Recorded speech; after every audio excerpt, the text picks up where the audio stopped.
Ang dami ko pang aayusin. Ayan, ang kusina.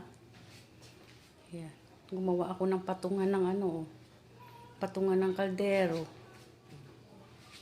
Hindi pa tapos. Ayan. Ayan. Nung wala pa kaming mesa, ginawa kong sampayan muna dito kasi ulan ng ulan. Ayan.